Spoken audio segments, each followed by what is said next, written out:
Le 5 novembre 2024, un double éboulement de terre s'est produit ici, à la falaise de Tchang, causant la mort de près de 15 personnes selon les témoins oculaires. Quelques jours plus tard, les autorités et les populations elles-mêmes ont pris des mesures pour essayer de réparer les multiples dégâts créés par cette tragédie. 3 mois et quelques jours plus tard, à quoi ressemble la vie à cet endroit tristement réputé de la région de l'Ouest?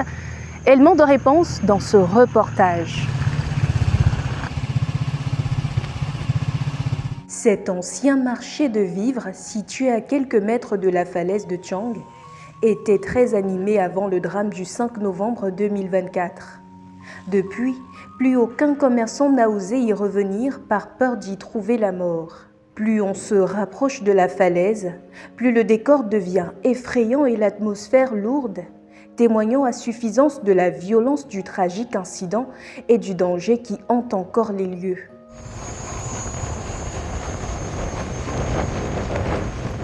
La terre a complètement englouti la chaussée, obligeant les propriétaires de véhicules à les garer. Mais puisqu'il faut à tout prix contourner la falaise pour se rendre dans les villages voisins, les motos restent la seule issue.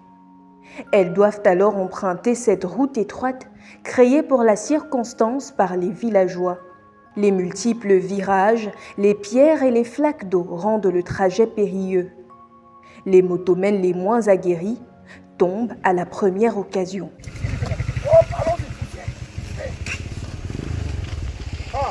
De l'autre côté de la falaise, le vertige est à son paroxysme.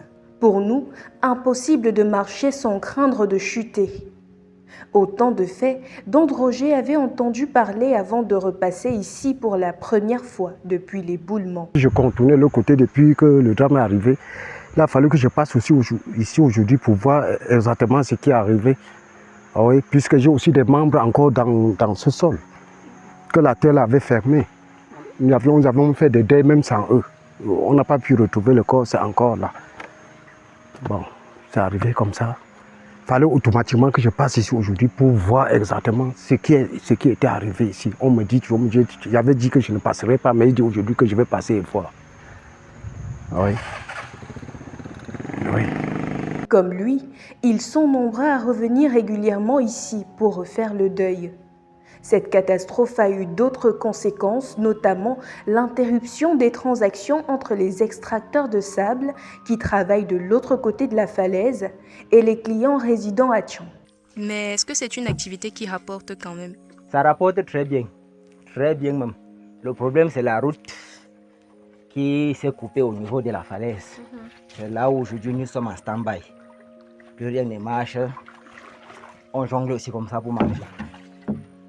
Une fois la nuit tombée, il faut faire preuve de grande prudence pour regagner la ville car l'obscurité totale a pris d'assaut les lieux. Les populations attendent avec impatience la réalisation des promesses de réparation faites par les autorités, bien qu'elles refusent de s'exprimer devant les caméras.